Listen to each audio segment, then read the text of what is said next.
Ya, terima kasih dan masih bersama kami di Newsroom. Kita akan lanjutkan kembali diskusi kita membahas mengenai potensi pelanggaran pilkada di bulan Ramadan. Kita kembali ke Kang Usep. Kang Usep, lalu seharusnya bagaimana nih kita bisa memisahkan ataupun para calon kandidat maupun partai pengusung dan juga yang diusung bisa memisahkan bentuk pelanggaran dengan kegiatan keagamaan? Karena kita tahu di bulan Ramadan ini para calon dan juga para pengusung juga mulai aktif-aktifnya, dan khawatir kita ini dapat dimanfaatkan, disalahgunakan sehingga muncullah potensi pelanggaran gitu. Mulai jadi khotib, mulai memberikan bingkisan buka puasa bersama, mungkin hingga tarawih. Itu seperti apa harus memisahkannya? Memang ada tantangan dalam pendidikan politik itu sendiri di konteks pilkada, khususnya di bulan Ramadan ya.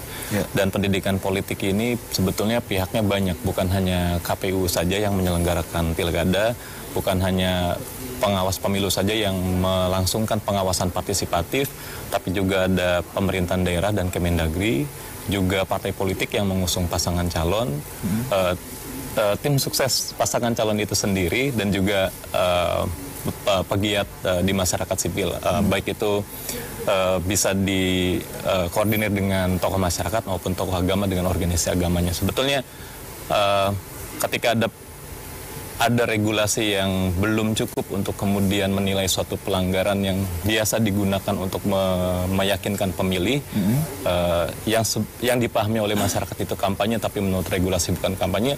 Saya orang yang berpendapat inilah sebetulnya ranah pendidikan politik.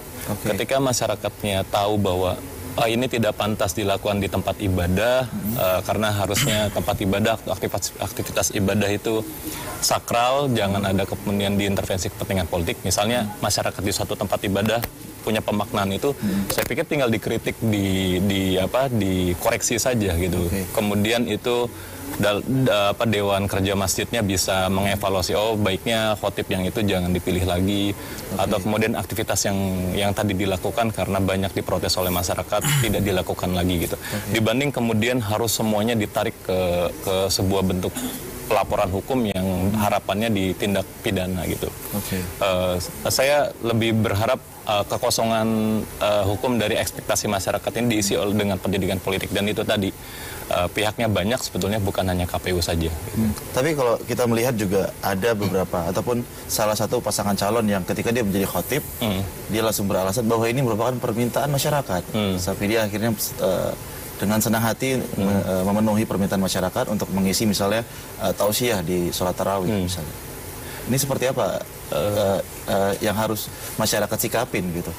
Ya, selama apa yang dia sampaikan di dalam rangkaian khotbahnya itu tidak ada unsur kampanye, misalnya dia, jadi jangan lupa nanti di tanggal 27 Juni pilih saya gitu ya. Saya pikir selama tidak ada itu, baik-baik saja isi khotbah itu gitu. Kalau kembali ke citra diri yang tadi Bang Said katakan, bahwa dia ini kan sebagai salah satu pasangan calon kepala daerah gitu. Bagi pihak yang berkepentingan dalam aspek kontestasi, misalnya ada bagian dari pendukung yang tidak memilih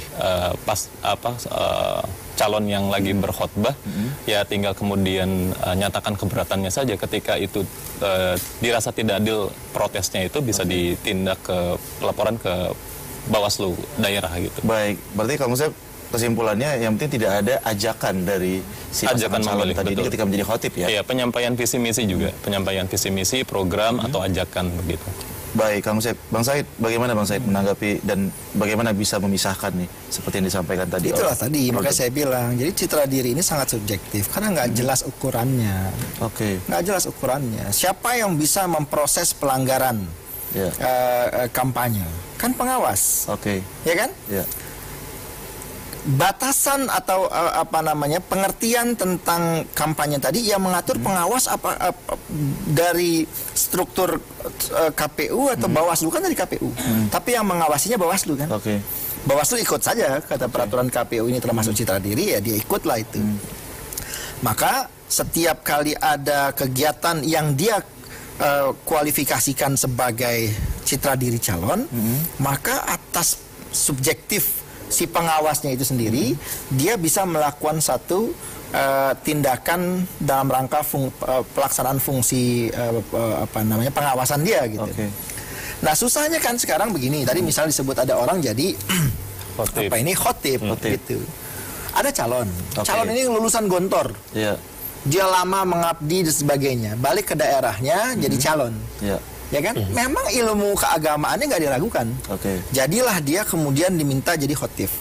Ya kan? Atau melalui mekanisme yang ada di Dewan Kemakmuran Masjidnya, disitulah bagaimana caranya dia kemudian muncul. Tidak ada penyampaian bahwa pilih saya, Ina itu nggak ada, yang urusan itu nggak ada. Dia muncul saja menyampaikan materi khutbah Jumat misalnya gitu ya. Dia menyampaikan. Sampai di situ kan sebetulnya nggak ada yang salah, gitu kan? Tapi karena citra diri tadi, kompetitor akan mengatakan, oh ini sengaja disetting nih supaya dia begini, supaya dia begitu kan?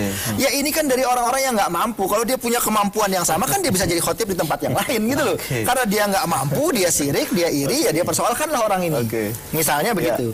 Nah ini akhirnya pengawas dia terjebak di dalam dua kepentingan atau lebih kepentingan dari calon-calon yang ada itu. Nah pengawas tuh akhirnya mau belok sana belok sini, dia tuh seperti terperangkap gitu dalam kepentingan-kepentingan ini gitu.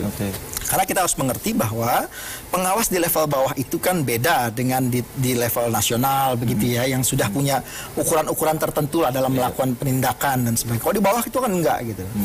Nah, karena proses rekrutmen mereka juga tidak seselektif, seketat yang di level pusat gitu kan. Nah, itu juga jadi problem. Nah, ada lagi kalau yang satu ini dia sebagai pengajar di satu pesantren, dia jadi khotib, pantas lah. Pantas itu. Ada lagi calon yang lain ini memang ulama dia. Dia kiai haji gitu misalnya gelarnya. Jadi orang politik kan, kiai haji jadi politik juga boleh. Diminta jadi imam. Imam sholat Jumat misalnya gitu ya. Atau ada sholat taraweh misalnya. Kan memang dia punya kemampuan untuk itu. Untuk syarat-syarat menjadi imam dalam ukuran Islam itu dia memenuhi misalnya gitu ya. Dia lakukan itu.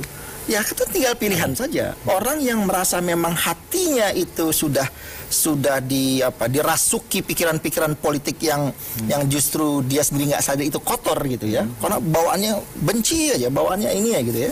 Itu silakan saya cari masjid lain gitu yang dia nggak suka, kan tinggal itu aja gitu. Nah, sehingga tidak mengganggu kekhusyuan gitu. Kecuali orang-orang ini yang saya cerita contoh-contoh tadi itu memang dia melakukan tindakan-tindakan yang terindikasi betul ya memenuhi kualifikasi dari pengertian kampanye tadi gitu loh. Nah, itu tentu harus diproses gitu. Nah, cuman kita ini sampai dengan sekarang masih akan terus begini menurut saya kalau tidak ada satu kepastian gitu. Ini kan akibat dari spirit KPU ini bagus. Bagus. Ketika KPU bilang, ya susah ini kita kalau visi, misi, program. Nanti visi doang, misinya enggak, programnya enggak bisa. Nanti programnya saja, visi, misi enggak bisa. Akhirnya pelanggaran merajalela. Ini akibat dari mindsetnya masih bagaimana membatasi. Ke depan, bukan hari ini, ke depan. Saya pikir memang sudah pembatasan itu justru sebanyak mungkin dikurangi. Karena pengaturan itu intinya agar tidak terjadi bentrok satu pihak dengan pihak yang lain gitu.